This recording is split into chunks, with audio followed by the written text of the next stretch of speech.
আসসালামু আলাইকুম সম্মানিত ভিউয়ার্স। তো আজকে আসছি আমরা আমাদের বাহেচর উত্তরপাড়া একটি মানবিক কাজে। তো আপনারা হয়তো একটা বিষয়ে আপনারা অনেকে অবগত বা অনেকে আপনারা জানেন যে আমাদের বাহেচর উত্তরপাড়ার আমাদের স্নেহভাজন একজন ছোট ভাই মোহাম্মদ শামীম, সে কিন্তু ব্লাড ক্যান্সার মানে গুরুতর অসুস্থ। তো তার পরিবার কিন্তু অনেকদিন যাবৎ তাকে চিকিৎসা করাইতেছে, আর ওর পাশে কিন্তু অনেক টাকা খরচ হয়ে গেছে ইতিমধ্যে।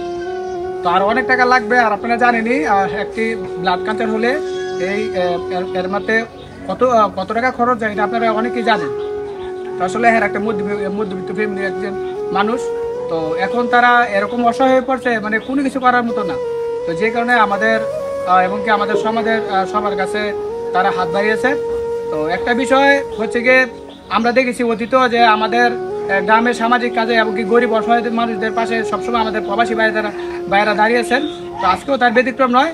তো আমরা আশা করি যে আপনারা এই শামীমের পাশে মানে শামীমের মানে আপনজন হয়ে আপনারাও তার পাশে এসে দাঁড়াবেন। আপনারা যে যেরকম পারেন সহযোগিতার হাত বাড়িয়ে দেবেন। তো আজকে আমরা আমাদের বাহেচর পশ্চিমপাড়া তরুণ যুব সংগঠনের বাহেচর পশ্চিমপাড়া তরুণ যুব সংগঠনের পক্ষ থেকে আমরা যতটুকু সম্ভব আমরা ততটুকু দিয়ে তাদেরকে সাহায্য করার চেষ্টা করতেছি। অবশ্যই আপনারা দোয়া করবেন যাতে আমরা এরকম সমাজে আরও কল্যাণকর কাজ করতে পারি এবং কি সব ভালো ভালো কাজে যাতে আমরা অগ্রণী ভূমিকা পালন করতে পারি। তো সকালে আমাদের জন্য দোয়া করবেন, আর অবশ্যই শামীমের জন্য দোয়া করবেন। আর আপনারা যে যা পারেন অবশ্যই শামীমকে দিয়ে আপনার সাহায্য সহযোগিতার হাত বাড়িয়ে দেবেন। এই হলো গিয়ে শামীমের দাদা। তো আমরা আমাদের পক্ষ থেকে যতটুকু সম্ভব আমরা তাদের কাছে দিয়ে দিচ্ছি।